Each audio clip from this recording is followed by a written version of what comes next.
All right, I'm Sasha Nicole. And I'm Star. And I'm Dr. T. How you doing? I'm Attorney Griggs, a justice fighter.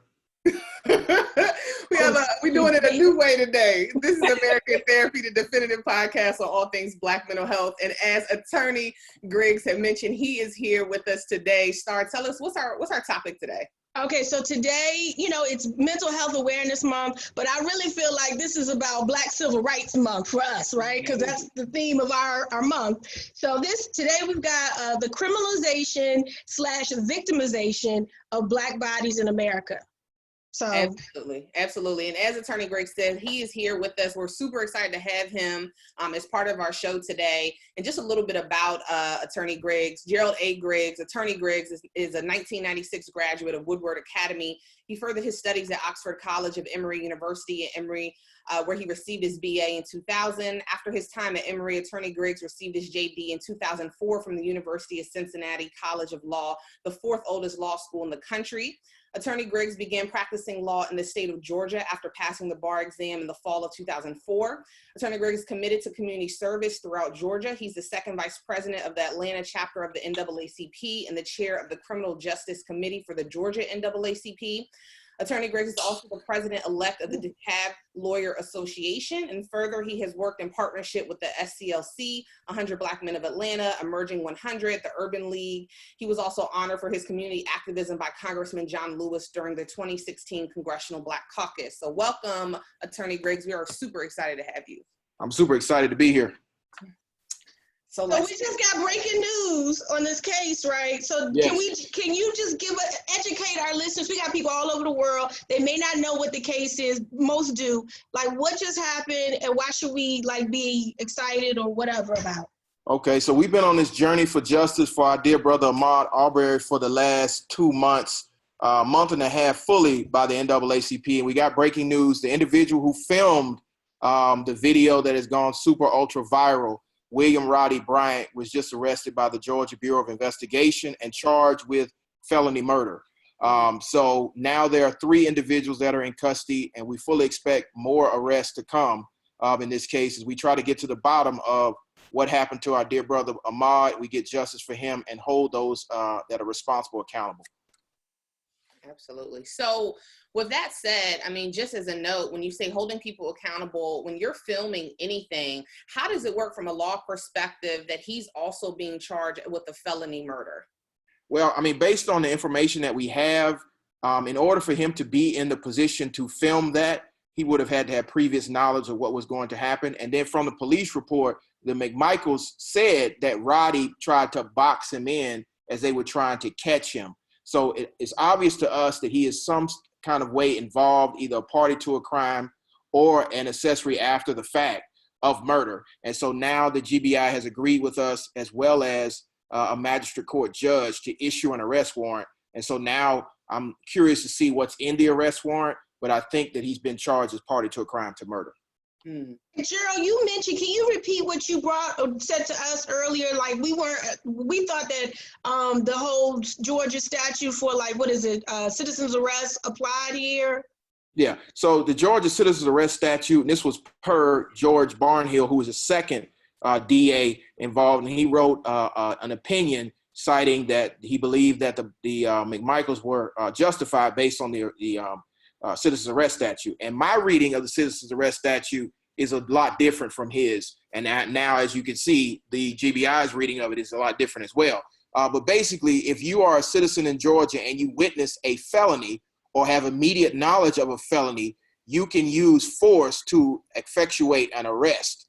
And in this case, the McMichaels believed that they had witnessed a crime, and so they pursued Ahmaud Arbery. But the problem is, there was no felony that had been committed. There was not even a criminal trespass, because we've now heard from Larry English, who is the property owner, that nothing criminal happened on that property on the 23rd. So the mistaken belief of the McMichaels, coupled with their unlawful use of deadly force, is what has them in jail right now. And now what has William Roddy Bryant in jail is being at least complicit or a party to a plan that culminated in a murder. So that's where we are at this point. Again, I don't believe that the citizens arrest statute applies because there was no felony. that happened. There was no reasonable suspicion of a felony, and ultimately they used unlawful deadly force.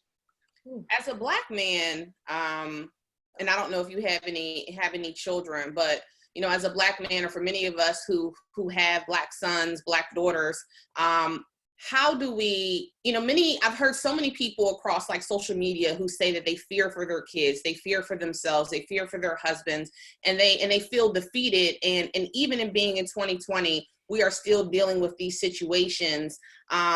How do you, especially as an attorney and in Georgia, navigate that climate, or do you feel like it's possible to give people hope that we can change the justice system and what's happening to Black bodies? Yes, I definitely have hope. And I am a father. I'm a father of a little girl who has always kept me focused on the goal. And I think that what our community needs to understand is this not 1950, it's not 1960, it's 2020.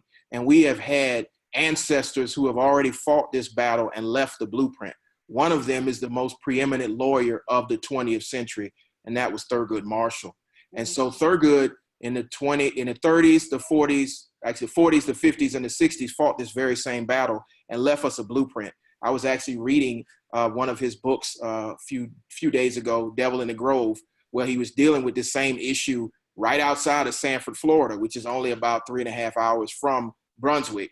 And we all know Sanford, Florida from Trayvon Martin. So, you know, Thurgood left the blueprint of how we address substantial change in the criminal justice system, one case at a time. And so when we now have thousands upon thousands of Thurgoods, meaning African-American lawyers, I have an essential hope. I know at least 3 or 4 of them that are on the forefront right now. My dear brother, Lee Merritt, my dear brother, my dear brother, Chris Stewart, of course, Sean King, who's not a lawyer, but a journalist. And then of course, Benjamin Crump. So I feel very hopeful. I feel very energized by the passion that has been infused in these new legions of lawyers that will push back in real time. And as you can see right now, we are getting results and will continue to get results. How do we change the laws? Because that's beautiful. I'm glad you said that, because that's the postmortem. We got people to fight for us, but I don't want to be in postmortem. I'm scared. I don't want to lose my brother or my son and then have someone fight for them. How do we get in the legislature and change these laws? Because like I had a conference call. I've had back-to-back conference calls about this. One with the SBLA, the Southern Black Law Students Association. Yes. And one of their things is like, we still have on the books pretty much all of the Reconstruction laws that were set in place only to control Black bodies. And where those laws are the reasons that we continuously, or at least use as many of the reasons why we continuously have high police interaction, high interaction with white people with guns, period. Like stand your ground. Trayvon has been gone and that law is still on the books. So how do we address that? Like, what should we, if we not the attorney, but we can fight in the legislature, what should we be calling on our lawmakers to do? First off, we should be calling on our lawmakers to grow a backbone. 2012, Trayvon Martin was killed, and we still don't have a very strong voice in that space calling for accountability and legislative change. You're right. Many of the laws on the books are archaic of an old Jim Crow South or a Reconstruction South. And we still don't have those voices that can be the beacons of change. It's one thing to have pretty flowery rhetoric like many of our elected officials. It's another thing to coin legislation. And the thing about it is we have the legislation already pending. Obama's 21st Century Police Initiative is the solution to these problems. And it was penned right after Mike Brown. But not one state legislature, not one law enforcement department has instituted all 94 recommendations. So can you say that one more time for our audience, what that legislation was, like so they can go find it? Yeah, the Obama 21st Century Policing Initiative is actually on the Department of Justice's website under the COPS, Community-Oriented Policing. So Obama 21st Century Police Initiative has 6 pillars and 94 recommendations. There was a task force convened after Mike Brown and after Ferguson to come up with solutions to revolutionize policing in America.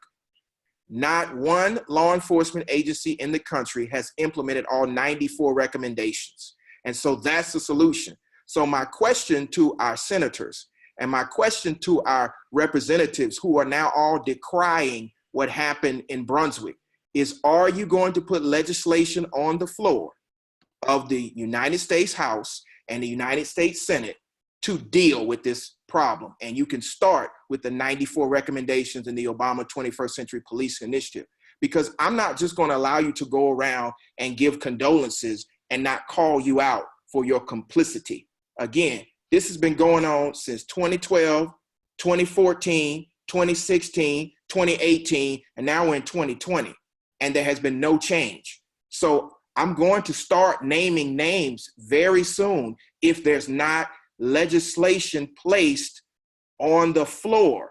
We have how many African-American elected officials in the Congressional Black Caucus? We need to start talking about this, because when I go out in the community, the first thing that's on African-Americans' minds is protecting their children and making sure they make it home safely and not are victims of police violence or by some type of vigilante group that is deciding that they're going to be neighborhood watch or neighborhood patrol and feel like they can kill unarmed African-Americans. So the question is now to our elected officials, what are you going to do? Well, what if we took the question a step further back? Because the thing that has troubled me recently is we often say that our elected officials need to do something, but we keep, as an African-American community, we know how powerful our voting bloc is. And we keep electing these same African-American and non-African-American legislators who are not doing what we say we want done. And so I'm perplexed. Why would they step up and do anything when we haven't held them accountable? We keep re-electing them. We keep letting them do nothing. So there's been plenty of elections since 2012 and since 2014 and even since 2016 where we have not changed these legislators. If we want change, we have to be willing to do it. And I don't know what we are waiting for to coalesce and to make this happen in our individual localities and eventually up to the national level. Yeah, and I think it needs to be a clarion call. I think the problem is most African Americans don't understand that there's legislation that can be put forward because no one's talking about it loud enough. And so I do agree.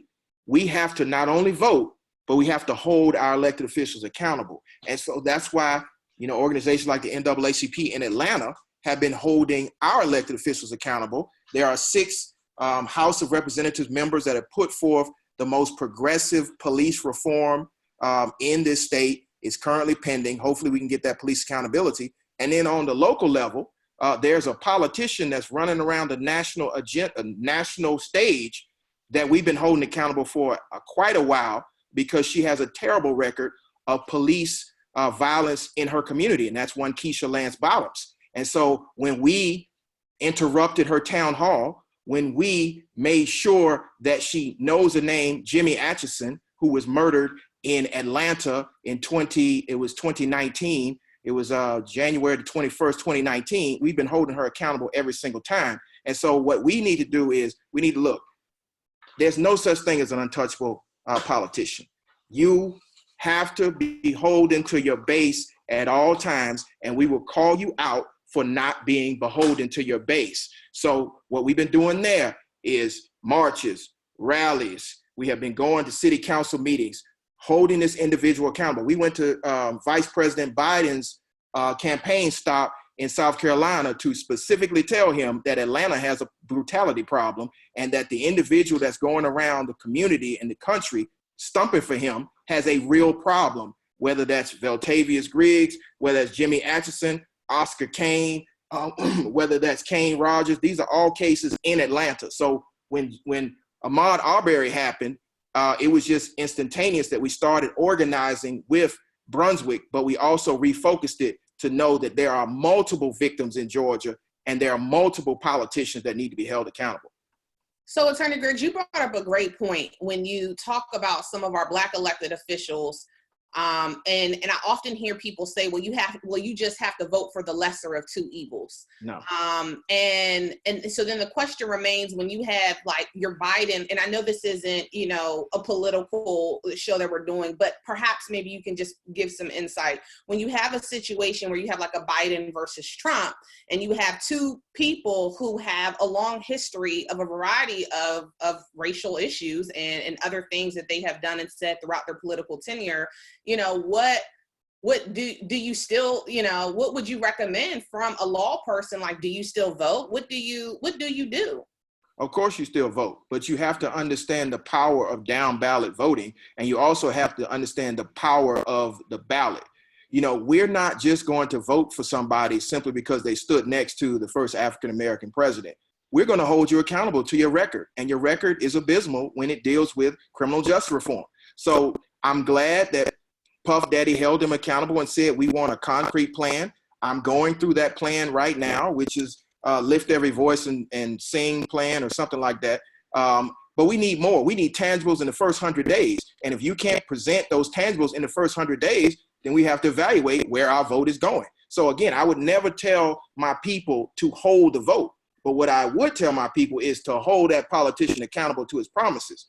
On the other side, President Trump has said so many things to his base, but he's actually providing tangibles to his base. So now it's time for us as African Americans to say, hey, if we're not going to get tangibles and takeaways, maybe we should just down ballot. And I'm saying at this point, right now on this platform, if we don't have tangibles in the first 100 days, I mean a real concrete plan that I'm going to do X, Y, and Z in the first 100 days. If we don't have a tangible Supreme Court justice pick that reflects the values of African Americans, we got a real problem. If we don't have a vice presidential candidate that does not reflect the base, and I'm not talking Amy Klobuchar. I like Elizabeth Warren. She's nice. But I'm talking about somebody that speaks directly to African Americans, because if you remember, South Carolina turned this race. And in South Carolina, that was African Americans that showed up. I was in Mississippi and I was in Alabama at the Selma commemorative march. And those are African Americans that turned out. So it's time for us to demand accountability and results for our vote. And that's what we have to do in this new election.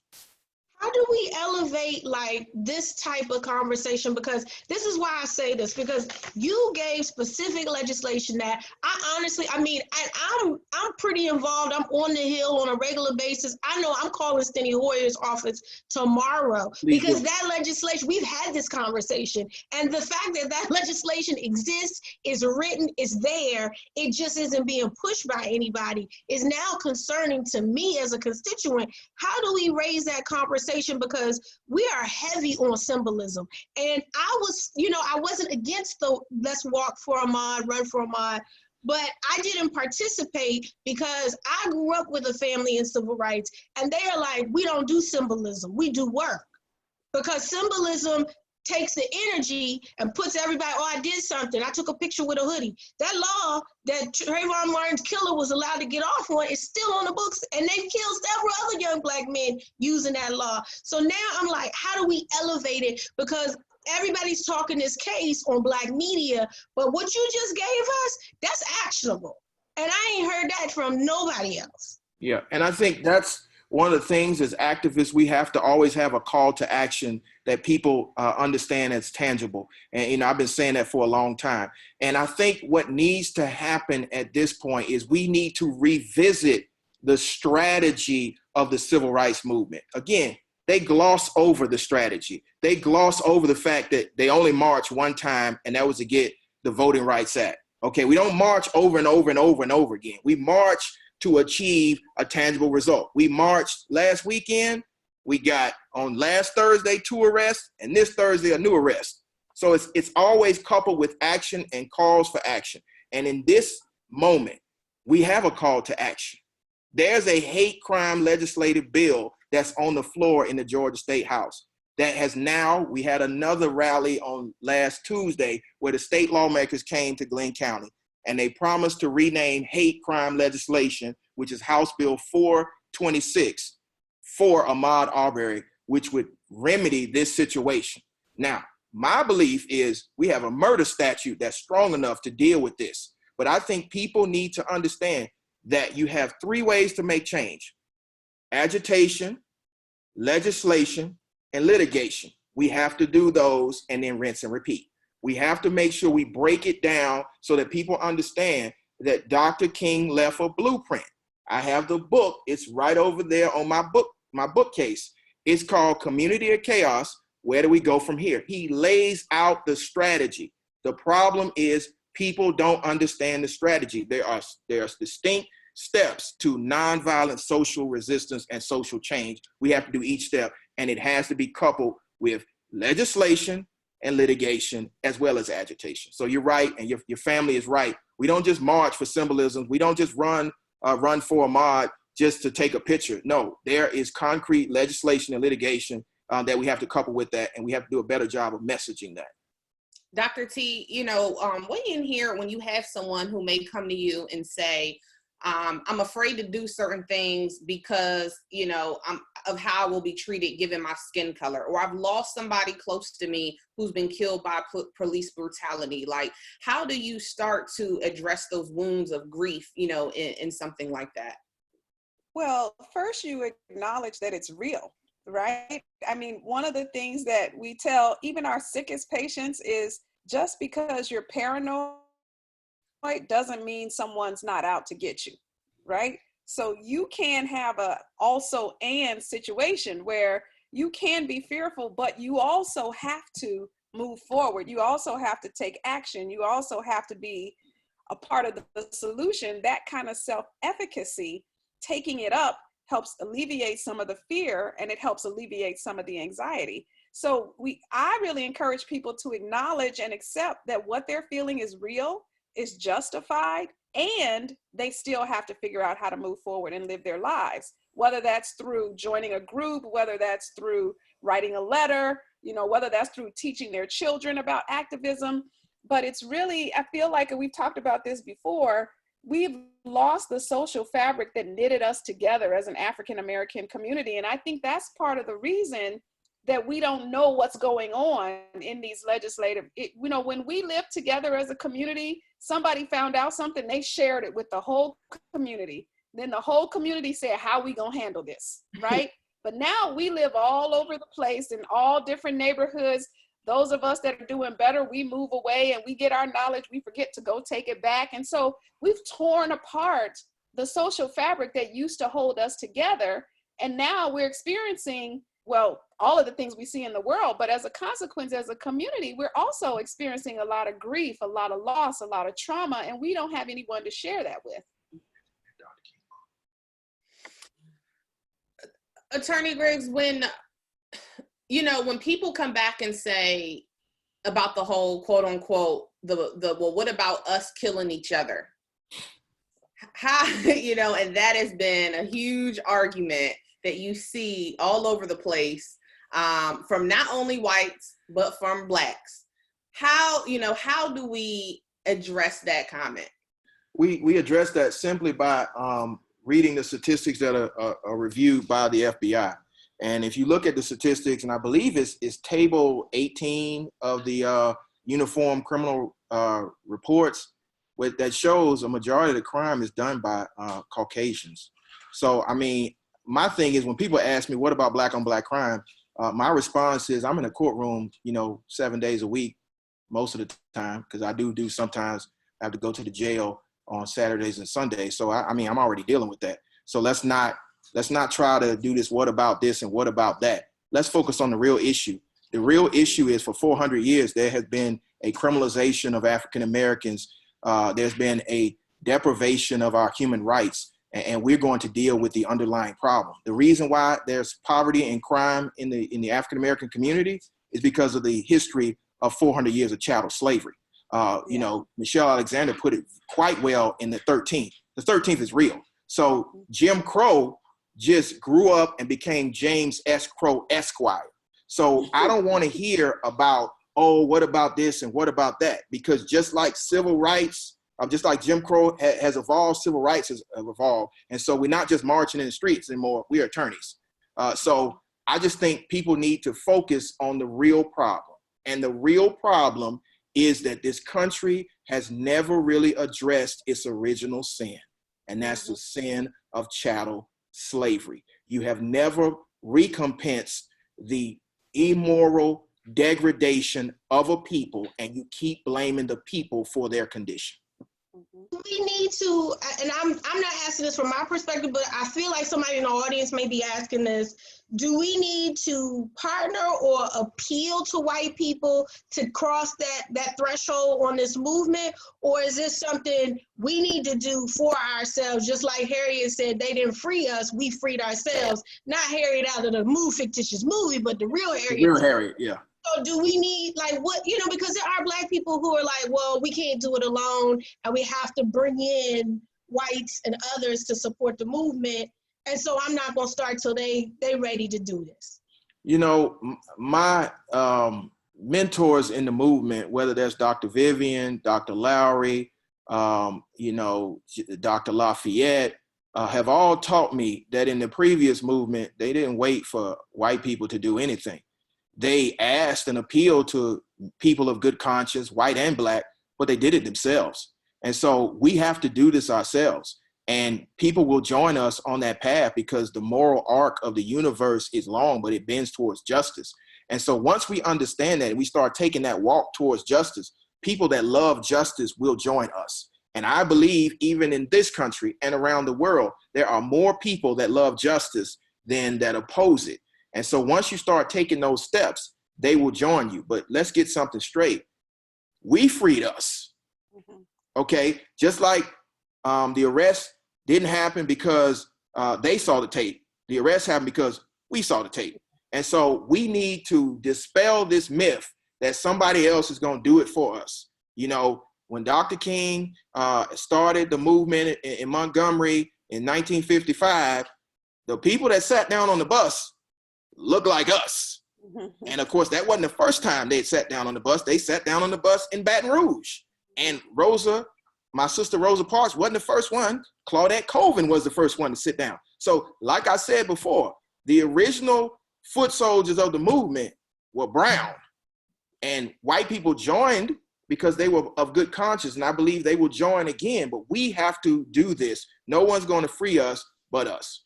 And don't forget them good Aggies, my alumni. Don't forget the Greensboro Four now. Yes. I would never forget the sit-ins that started because of North Carolina A&T. Take your pride, baby. All great movement. Let's get it right. Even though I went to a PWI, all great movements start with an HBCU. Say it again. Always finds a way to put North Carolina A&T in every show that we do. He is, but what she doesn't realize is, my uncle and my dad went to Morehouse. So, my history is long in the HBCUs, and so you can't leave out Morehouse when you start talking about that conversation. Do you believe, Attorney Griggs, that this, I want to call it watering down of our injustice and our oppression by all of these other groups that are now the also-rans, if you know what I mean? Yeah, I know what you mean. If people of good conscience, now they got to pick a cause, because it used to be very clear who the oppressed people were in the United States. Now everybody is oppressed for one reason or another. Does that diminish the support that can go towards really where the deepest wound is, if you will? I mean, no, I don't think it would diminish it, because again, we have to remember our history. And so when you start remembering your history and you go right back to the history and you listen to the legends and the luminaries of the past, you start to understand that the most oppressed have always had brown skin. Because at the end of the day, they weren't killing you for any other reason but the fact that you were brown. And so I understand that there are many oppressed people, okay? But the most oppressed people, the ones that need the justice the most right now, and even in the past, were brown folks. So there's plenty of room on this justice movement, but you're not going to marginalize us to the corners because your oppression doesn't look like our oppression. Because last time I checked, if I'm driving in a car in South Georgia or even North Georgia and it's late at night and they tell me to get out the car, they don't care if I'm a lawyer. I'm a Black man. And so I need people to understand that we are done with you watering down our narrative. We are reclaiming our narrative because our ancestors told us to reclaim our narrative. I mean, if you listen to some of the arguments that Walter White and Thurgood Marshall had about this very same subject, you will start to see we're still having the same conversation, and we need to have the same response. We need to have the response that until we get justice, we're going to focus on getting us justice, because our justice is married to their justice. Where do you think the civil rights icons of the later generation got their legal strategy? They got it from Thurgood, who got it from Clarence Hamilton Houston. And so when you start understanding this trajectory of challenging things all the way up to the Supreme Court, it was started by men at Howard University. And of course, the women were the ones who made sure it went, of course, because, you know, in front of every great man is a legion of great women. Notice I said that, in front of, not behind, not next to, it's in front of. But, you know, so I just think that we need to reframe this conversation and make sure people understand that, yes, we will march, we will fight with you for your oppression, whether that's, you know, because of your sexual orientation, because of your religious beliefs, because of your lack of religious beliefs, because of the fact that you want to identify differently. But we're going to center this in Black oppression, because that's where y'all first learned how to resist, because we've been resisting for 400 years. Speaking of, when you mentioned, you know, like, let's say you're driving and you're pulled over and they don't know that you're an attorney. We had a show when we talked about policing, and I guess the question with you being attorney, when one of us finds ourselves in a situation with police that seems for whatever reason is going left, and, you know, how do you address, like, do you comply? Like, what would be the steps that you do to make sure that, you know, you never know if you can make it out alive, but how do you handle that situation? I think that we have a tool these days that none of our ancestors really had, and I think we have to continue to use it, and it's this: cell phone. You have to record, and in most states you have the right to record, and you have the right to record. In this state, you have the right to one party knowing that you're recording, so you just hit the record button. And then there's apps out here like the Legal Equalizer where you can record, and if they destroy your phone, it goes up into the cloud so they get the video back. And then you also need to know what your legal rights are.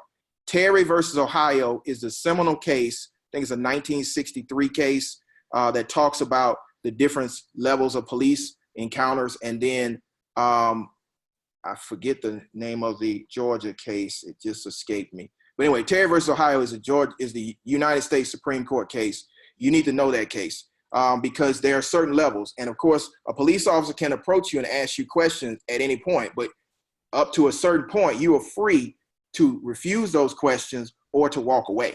Now, at this point, I'm not telling anybody to walk away. What I'm telling them to do is, at the point a police officer encounters them, start recording and then start asking, are you free to go? If you're not free to go, then you got the right to remain silent. I would use it at that point. More than likely, you're gonna get arrested. But it's better for you to get arrested and have the video where an attorney can come back after the fact and free you and potentially, you know, recompense the violation of your civil rights than to fight it on the side of the road and end up dead. So I say, one, no Terry versus Ohio. It's Van Zant versus Georgia. It's the Georgia case. So Terry versus Ohio, Van Zant versus Georgia. And then make sure you're recording and that you have the Legal Equalizer app. It's with the ACLU. You should download that, because you download that, you start recording. If they damage the phone, it's uploaded into the cloud and we can get it from the cloud. And then we will fight it in a courtroom. Because I saw it was like a case or something on social media recently where there was a little boy, actually, a little Black boy, and the police were questioning him about, I think they thought he was shoplifting. It was like Corey J. Yeah, and you know, when I saw it, I was glad that he understood to some level his rights. But then another more so, I felt I was worried. I was like, he shouldn't be doing that. He gonna get himself killed or harmed, and and maybe I'm wrong for feeling like that, but I felt like, so how do we train our kids? Okay, we got the cases, we got the legal equalizer, but like, if I got a little black boy just like that, who is gonna be a freedom fighter, like, how do I teach him to maneuver so he's not doing that? Because they could have easily taken his life. Yeah. And so what I would do, and I think this is me talking to my younger self, because, you know, I've always liked to argue. There's a time and a place to argue.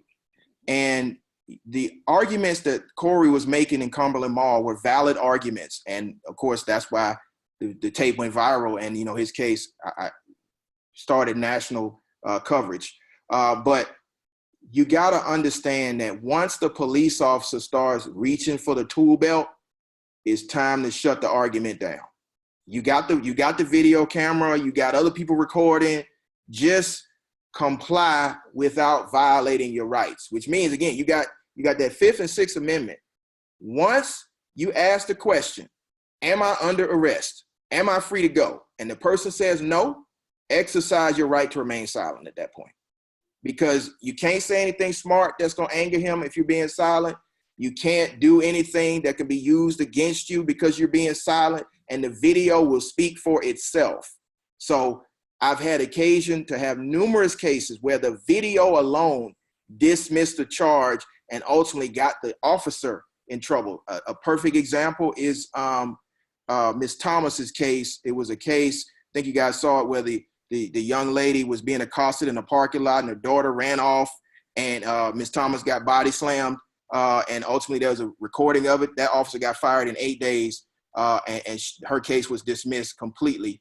Maggie Thomas is her name. Case was dismissed completely, and then there were charges brought. So I think that people need to understand the power of the video and the power of exercising your rights by remaining silent once you realize that they are not complying with the law. Now, again, I would hope that after they codify the Obama 21st Century Policing Initiative, it will give you more rights, because the Bill of Rights is just a floor. It's the floor of rights. There should be more rights than that. But at this point, we need to exercise that floor, and we need to codify new rights so that people can speak back. People can, you know, use their voice on the side of the road in a respectful manner. But right now, I just don't think that's a good idea. Ooh, because that made me think. So I was in Louisville, Kentucky, right out of A&T, working my first job. I worked for General Electric. I was a corporate auditor, and I was leaving Appliance Park one night at 3, 4 in the morning, because working, doing a project, racing home. I was speeding. I will admit, I was definitely speeding. I lived on the whitest side of town possible. Wrong zip code for my little black self, because Louisville is very, very segregated, extremely segregated. And so when I saw the Breonna case, I was like, damn, that could have been me, because literally my parents had bought me a new car and shipped it to Louisville. So it had Maryland paper tags on it. And I got pulled over, and the officer was like, oh, your license is, you have a revoked license. And then he's like, this car is coming up as stolen. And I'm like, no and no, because my parents just bought the car, so I know my license is good, because I couldn't have bought it. And it was in my name. They couldn't have bought it for me without a good license. I have insurance, all that. And they were like, no, Maryland is, we hit the system and it's saying in Maryland your license revoked. And literally, I didn't even realize, because I'm like,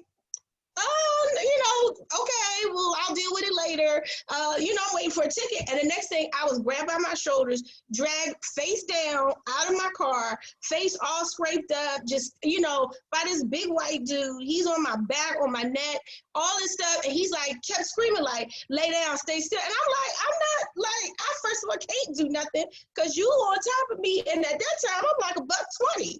So that made me think of, like, I remember being like, just shut up. Because my mother was like, just shut up. Don't say nothing else. And the lawyers flew down literally the next morning. They didn't even process me. They just handcuffed me to a bench for like almost 18 hours. Couldn't go to the bathroom, nothing. And I'm just like, oh my God, when I saw that, I'm just like, that could have been me. I could have been dead, because that's how they roll. And this is in 2002. So.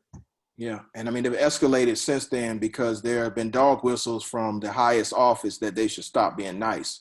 And so what we have to do as African Americans and minorities is we have to stop being nice by starting to sue folks, and start pulling post certifications. That's how they police, and start getting into people's pensions, and that's how you back them up. But you can only do that in a courtroom. And so, my advice at this point is, like I said, ask if you're free to go. If they say you're not free to go, exercise your Fifth Amendment and Sixth Amendment, the right to remain silent, and then let the lawyers handle it.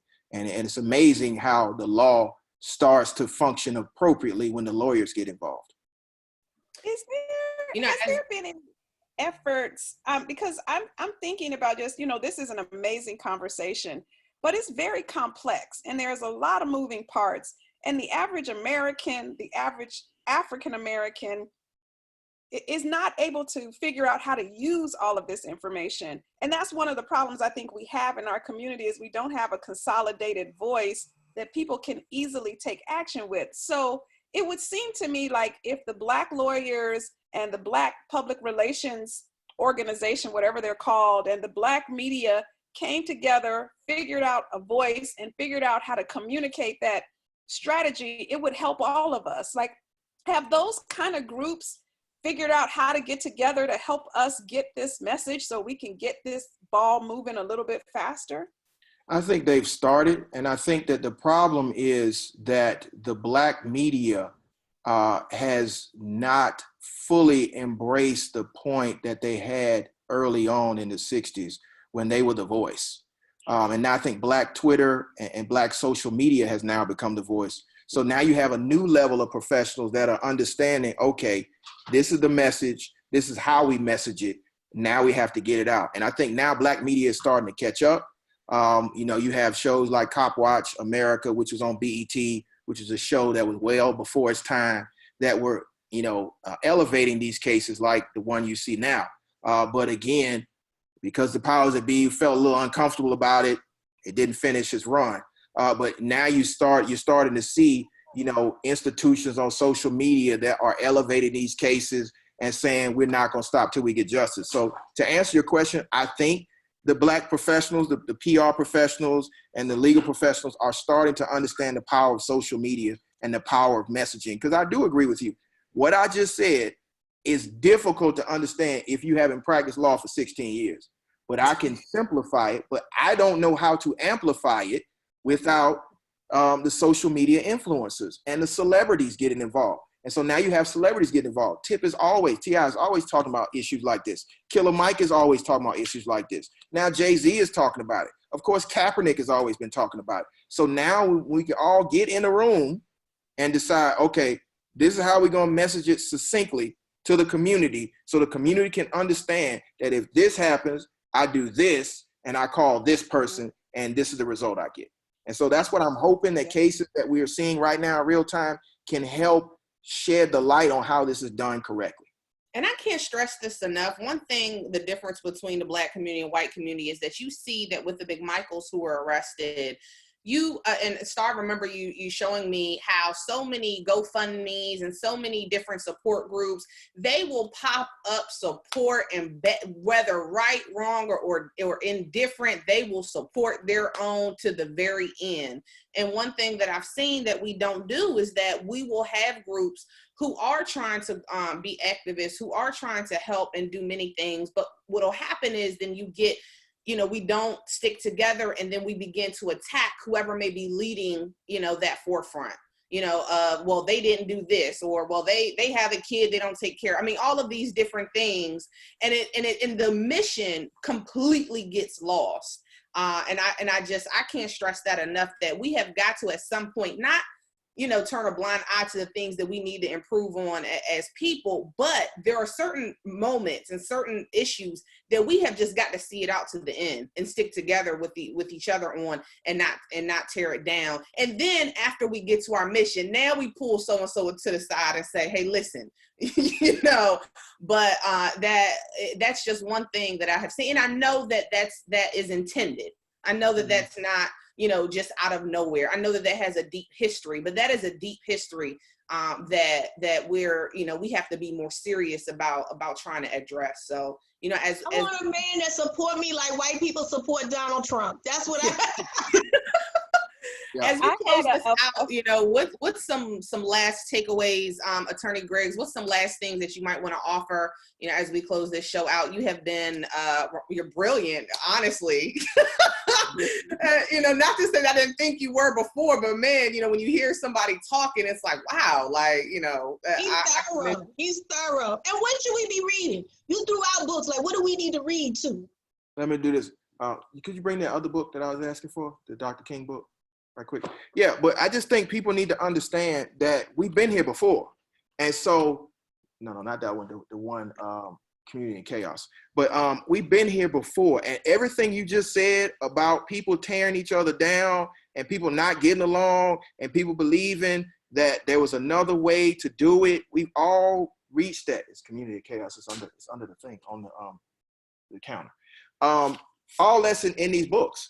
And so one of the first books you need to read is Devil in the Grove. It's by Gilbert King. It's the culmination of the Groveland boys. It's a very historic case about racism and murder and setting individuals up.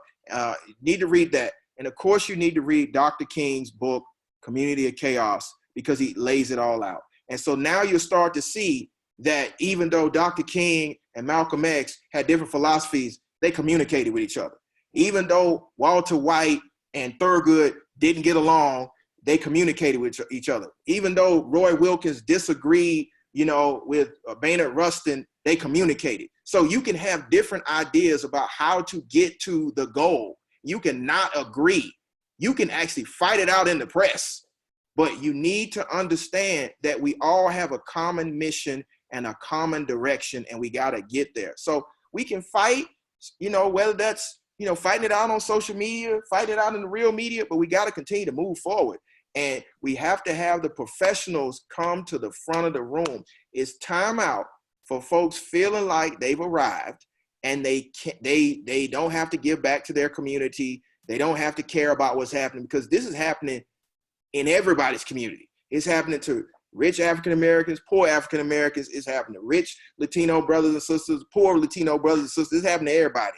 You know, white people are getting brutalized as well. We don't really talk about that a lot, but it's happening. So we're trying to make sure that everybody understands this is what the Constitution says on paper, and we're trying to hold it to that. And so that's been the message from the beginning. And I think that people need to understand that how you get to that point is important, and we can do it in this generation. Because Dr. King said he's been to the mountaintop. He's looked over and he's seen the promised land. And he said he may not get there with you, but I'm going to get there. You're going to get there. So we got to get there. And if this generation doesn't get there, we got to make sure the next generation gets there. But I'm sure that this generation get there if we apply the tools and the gems that were given by the other generation. And hold on, let me go grab that book. Okay. I mean, the shows are getting better and better, y'all. Like this one, I'm like, I got a notebook full of notes. I would say while we're wrapping up, I would say that we have become numb, right? It's hard to be in pain all the time. And so rightfully, emotionally, we have had to tamper down, to almost pretend like some of this stuff isn't happening. And then these cases reignite us momentarily, but then we go back into our safe spaces because this is painful. But we have to, even if the rest of the country doesn't acknowledge the pain that is generationally put into our DNA, we have to acknowledge it, and we have to support each other so we have the strength to do this work. Like, we can't keep doing this work if we keep trying to hide our pain, because the pain gives you the energy to ignite this train. Definitely. And so I wanted to grab this book. This is one of the best books I've ever received. And it's Where Do We Go From Here? Community and Chaos. It's the last work of Dr. King. He wrote it in 1967 when he was in Jamaica. He was so burnt out that he had to sit down and write this. And it's one of the greatest gifts I've ever received. I received it from To The Dream Lives, The Legacy Continues, Bernice King. She gave it to me on July the 19th, 2016. That was right after Alton Sterling and Philando Castile. And the book is just priceless. And, and I don't consider myself a brilliant individual, I consider myself standing on the shoulders of brilliant individuals. And when I say Dr. King was brilliant, he was brilliant. He's still talking to this generation. They say we don't have leaders in this moment. Okay, well, let's go back to the leaders of the old moment and listen to them. And I mean, he says here, are we seeking to make the world and our nation a better place to live? If we seek the latter, violence can neither provide the answer. The ultimate weakness to violence is that it's descending spiral, begetting the very thing it seeks to destroy. Instead of diminishing evil, it multiplies it. Through violence, you may murder the liar, but you cannot murder the lie, nor establish the truth. Through violence, you may murder the hater, but you do not murder the hate. In fact, violence merely increases hate. So it goes, returning violence for violence multiplies violence, adding deeper darkness to the night already devoid of stars. Darkness cannot drive out darkness. Only light can do that. Hate cannot drive out hate. Only love can do that. And then he starts talking about the beauty of nonviolence. And I mean, he goes into a spiritual evaluation of the times, an economic evaluation of the times, and the consistencies among communities, both the Negro community and the white community, that are still here today. And he seeks to unify instead of divide. If you read this book, it will give you a new profound outlook on how we get to where we need to be and the fact that we can get it in this generation. Yeah, I know we closing out, but one quick question, Star. That's usually you. But you know, when I hear that, I completely, and I am going to read that book. There are moments and there are times where, you know, people will say, well, I ain't Martin, I'm more Malcolm. And then you hear that eye for an eye, and you get, as Dr. T said, numb, and you get angry, and you feel like at some point, you know, I'm tired of being nonviolent when so many are being violent towards me. And there are some times where I avoid watching certain movies because I feel as though it makes me hateful, and it makes me want to be violent in certain ways. And so it's like, I know for so many, especially some of these younger kids, it's hard where they feel like, okay, well, they shot one of ours, we're gonna go shoot one of theirs. And wanting to turn it into what you've seen many across social media, we're going to have a race war and things like that. But we've been having a race war. I don't know. You know, I'm not necessarily asking a question, but more so making a comment. And sometimes it's hard to look at things from a unity perspective. Yeah, and I think people need to understand something. And they love to put Malcolm in one historical perspective. But what did Malcolm say at the end of his life? When he returned from Mecca, when he had gotten out of the United States and went to look at the world from a global perspective. Dr. King and Malcolm X were having a global conversation. And I think what a lot of people miss when they don't have a global conversation is this: a majority of the world is brown. And when you understand the power of that, you understand the power of white supremacy is a fleeting power. And so when you join with your brothers and sisters in a global conversation, you'll start realizing that, like the folks in the Bahamas told me, we only waiting for the African Americans in America to recognize their power. Because if you remember during the 60s, there were revolutions around the globe of people of color. They were listening to Malcolm. They were listening to Martin. We just stopped listening to Malcolm and Martin. So we have to wake up that yearning, and I believe we're having that awakening now, and we can get it right now.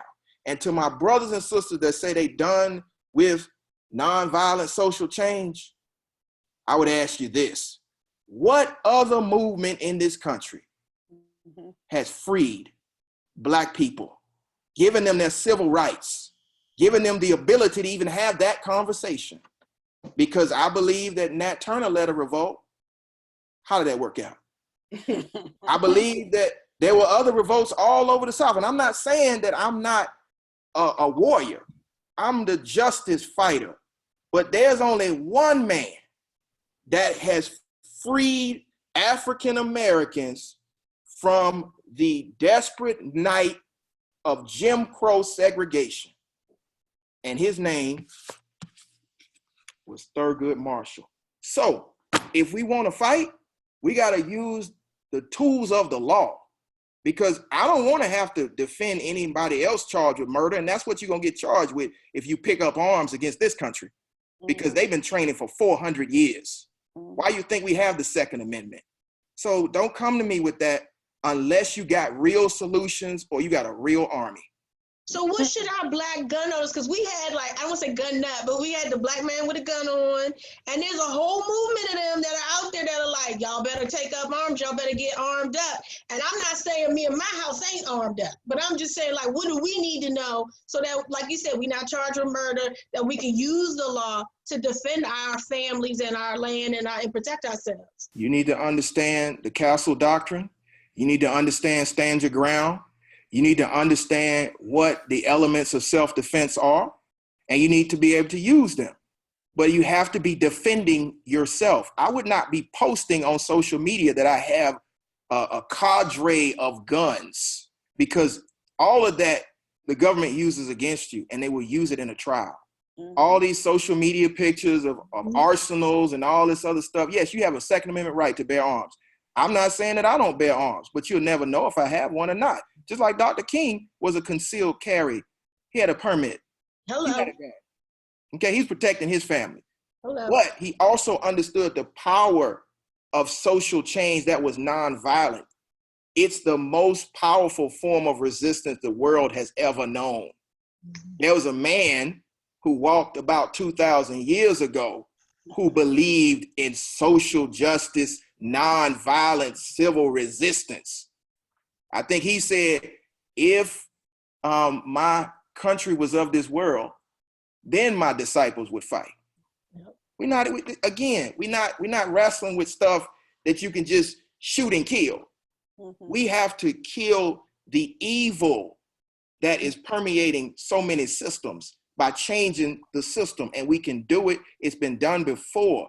And so what I need my brothers and sisters to do is be a real student of history.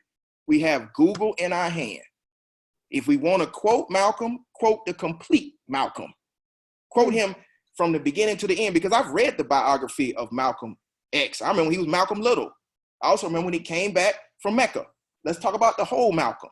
If we want to talk about Marcus, let's talk about the whole Marcus.